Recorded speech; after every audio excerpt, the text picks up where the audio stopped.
Gold membership. Oh, good for you. Make sure those gold members are there. He did. Yes, I know, I'm teasing. Woo! John, Another excellent result. yeah. Whenever you want to go.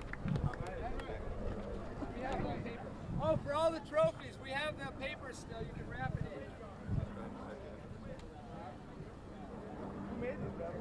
They were nephews.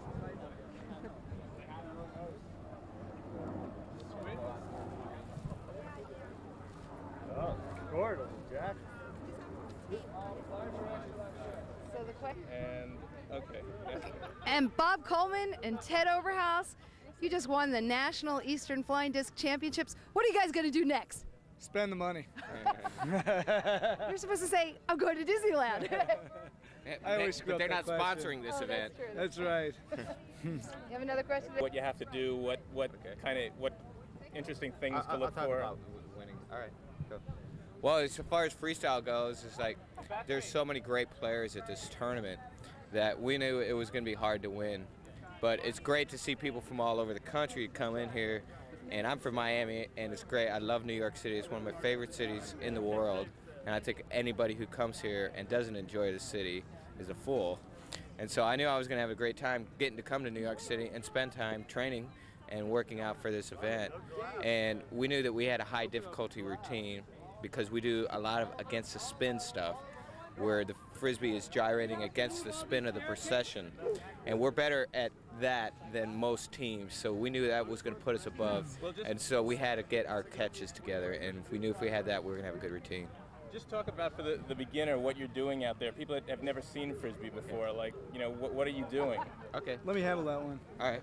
Basically what we do is we choreograph routines to... Okay. One more time. Basically what we do is we choreograph routines to music. We had a 4-minute routine here. We had it choreographed to Blues Traveler. Frizz flew in from Florida about 10 days in advance. We spent every afternoon choreographing a co-op at a time. We have co-ops in which we try and put center delay, body rolls, and spins together to come up with something that looks enjoyable. And judging by the crowd, they enjoyed it. Frisbee tournament in Central Park. I think it was a fantastic idea. It was nice to have people from all over the country come in here to New York and show their skills. We just participated in one of the best finals I've ever lived through. 5 teams, maybe even all 8, hit routines that were unparalleled in rather difficult conditions. We were just lucky to come out on top. How often do you practice? I work here in Manhattan, so I find myself in here quite often. I think 3 times a week is adequate to keep my skills honed to a level that they are. Frizz probably plays every day, I would assume. I think that with any player, once you get to this caliber of play, is when tournaments are closer, you practice more. So, I mean, now we're at 7 days a week. Yeah. So, and we try to knock out 4 to 6 hours a day. And we're even doing those 4 to 6 hours working strictly on the routine. Mm-hmm. And there's also things that have to be done when you don't have the disc, because you have to memorize an incredible amount of information to come out and pull off a routine like we did today. So a lot of that has to be done in the mind, and those things can be done over dinner or sitting around and talking about the routines and memorizing the routines. So that's part of it, but the actual playing time, try to knock out 4 hours Actually, there was a day, an 6 interesting days a aside week. also.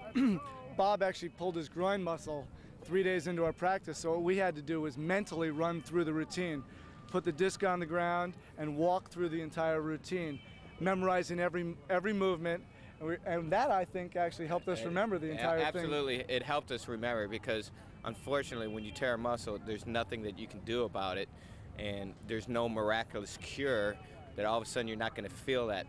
Except for the hot tub in my backyard. That helped. So where do you guys find time to work? Well, He works. I play do music. He plays the music, I trade the stocks. Our real job is coming out here and freestyling now.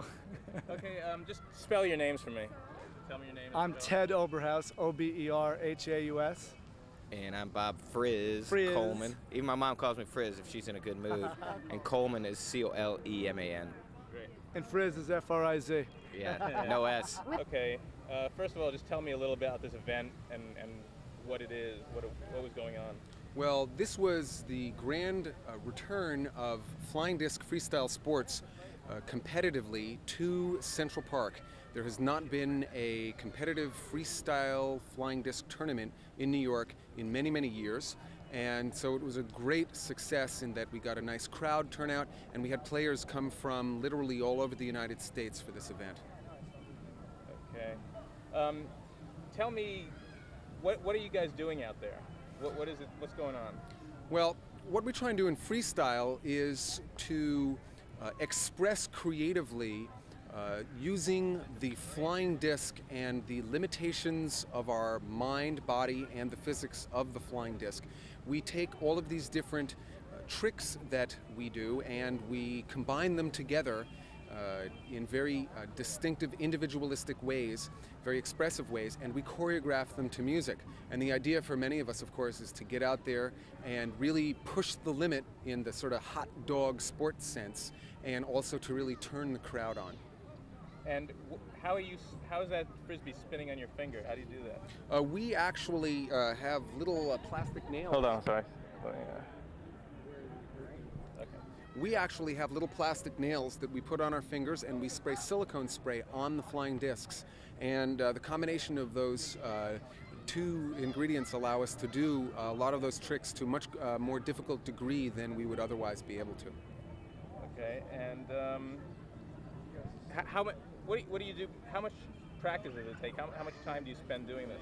Well, I've been playing for 20 years, and most of the playing that I did happened when I was much younger, and then I retired for a number of years. So it's a different thing for me now, but in general, it's not an easy thing. It takes a tremendous amount of discipline, many, many thousands of hours of practice to get to the point where we can do what we do.